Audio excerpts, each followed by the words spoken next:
This movie left me with so many questions.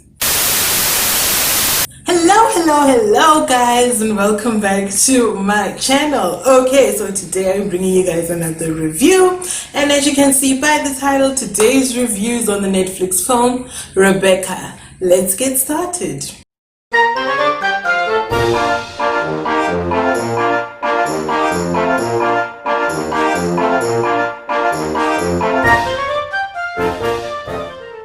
However, before we get started, you'll know as usual, I've talked about the storyline, talked about the characters and all of that, and because of that, a spoiler alert is in effect. So for real, let's get started. Okay, so what is this film about? Well, it says over here, a young newlywed moves to her husband's imposing estate where she must contend with his sinister housekeeper and the haunting shadow of his late wife. Okay, so let's start with my initial thoughts. So in this film, there's no distinct intro. It basically legit just dives right into the story. I think the intro is like 2 lines in the beginning of the movie where Mrs. De Winter talks about if she had known what she was getting herself into before she married her husband, maybe she would have done things different, something along those lines.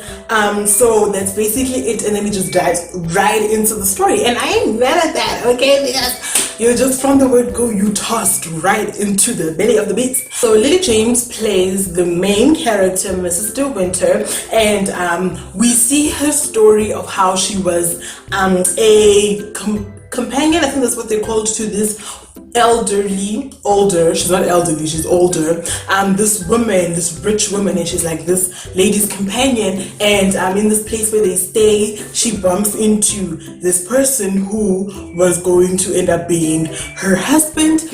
What did you do? I'm a lady's companion. Maxim De Winter. His wife died last year and is in dire need of company. And we basically see the whole story unfold of how they met, how they ended up getting married, her moving from where she was staying all the way to this estate where Mr. De Winter stays with all the helpers and all of that.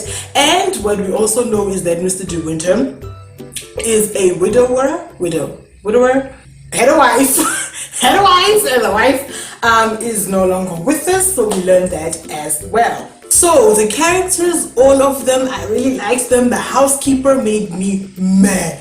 Oh my goodness, I did not like her from the beginning. Never seen a house like this. Oh, I'm sorry. I thought you'd been a lady's maid. Mr. De Winter had a very ominous feel to him. Like, he seemed so nice that it was just like, you seem a little bit too nice. A little bit too nice. And Mrs. De Winter, you kind of feel sorry for her because she's tossed into this without exactly knowing what it is. You know, just like, oh goodness. And of course we have Rebecca, which is a ghost character, literally, because we don't see her whatsoever. The movie is literally named after a character that we never actually get to see. But I liked it, I liked it. So all these characters left me with all these different emotions, honey. And I was here for it, I was really here for it. So when the movie started, I was like, okay, this movie is 2 hours long, okay? I think it's just a little bit over 2 hours long, honey, okay?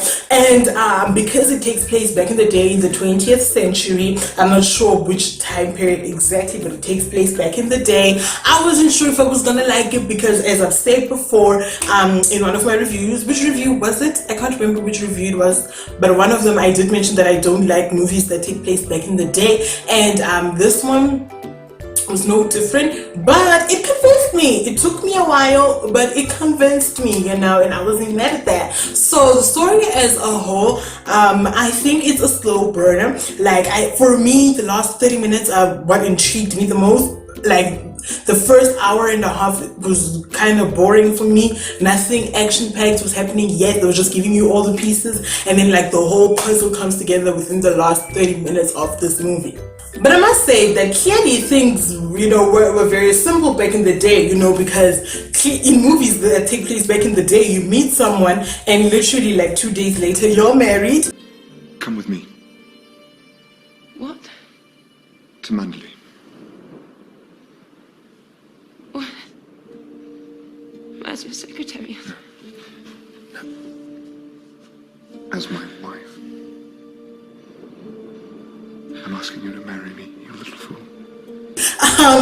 Movies like Romeo and Juliet, and almost every single Disney fairy tale. You meet someone today, tomorrow you get married. So clearly, it was a simple time. As I said, Maxim de Winter, which is Mrs. de Winter's husband, had a very creepy element to him from the beginning. He seemed so nice, you know, gentleman, inviting her over for lunch, and stuff like that. It seemed very nice, taking her out to see places and things like that. You know, it seemed like a very nice gentleman. But like the moment she would mention, this was before they were even married, y'all. This is I don't understand why she even went into it, honey, because I would have ran fast, ran far. So like what happens is that every time she would so much as mention Rebecca to him, he would switch up and he wouldn't talk about her at all. How am I supposed to know anything if you don't tell me? Like for me, that was a red flag. Like if I ask you about your dead wife and you just switch up on me and you don't even tell me nothing about it, I know Jack, I don't know what I'm going into. Babes, I wouldn't know. I don't know why she got married. No.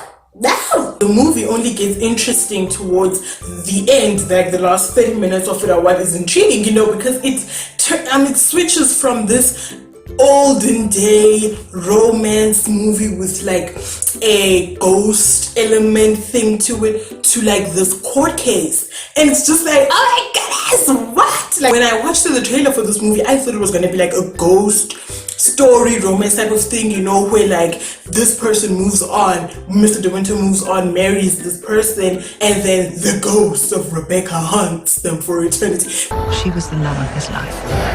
I wonder what she's thinking about you.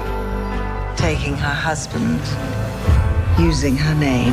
You know, I thought it was gonna be something like that, but it wasn't.